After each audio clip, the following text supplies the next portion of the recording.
L'élément principal maintenant, Donald Trump durcit très clairement le ton contre l'Iran.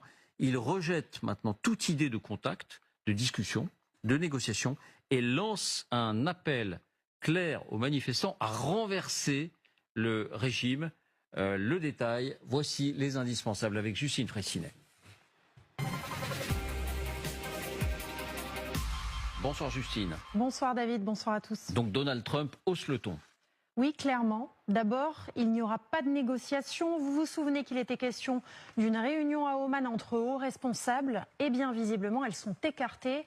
J'ai annulé toutes mes réunions avec les responsables iraniens, dit Donald Trump, avant d'ajouter jusqu'à ce que cessent les meurtres insensés de manifestants. Mais Trump ne s'arrête pas là. Il lance lui-même un appel à ces mêmes manifestants, patriotes iraniens. Continuez à manifester, prenez le contrôle de vos institutions, notez les noms des meurtriers et des agresseurs. Ils paieront le prix fort. Et enfin, il ajoute cette phrase énigmatique, l'aide est en route, help is on its way dans la version originale. Alors, quelle aide ?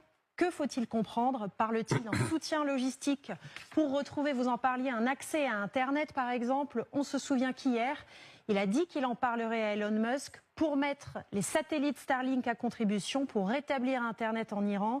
Et cela effectivement sans l'aide de ces fameux boîtiers illégaux qui permettent de repérer les contrevenants. Alors qu'en est-il des frappes? Hier, on évoquait une réunion importante à la Maison-Blanche sur le sujet.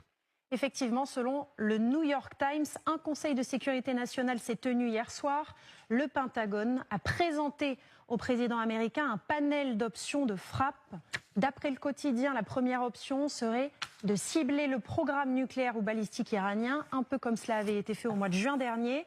La deuxième option serait de viser directement les gardiens de la révolution, les pasdaran, qui sont de fait responsables de la répression via leur Basiji, cette fameuse milice.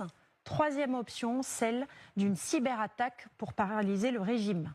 Rappelons que l'armée américaine a déployé en fin de semaine dernière des moyens aériens directement des États-Unis vers la Jordanie et le Qatar, au plus près de l'Iran donc, où se trouve la plus grande base américaine au Moyen-Orient, celle d'Al-Udeid au Qatar. Vous allez la voir apparaître, on est là à environ 200 km de la frontière iranienne. Enfin David, dernier signal.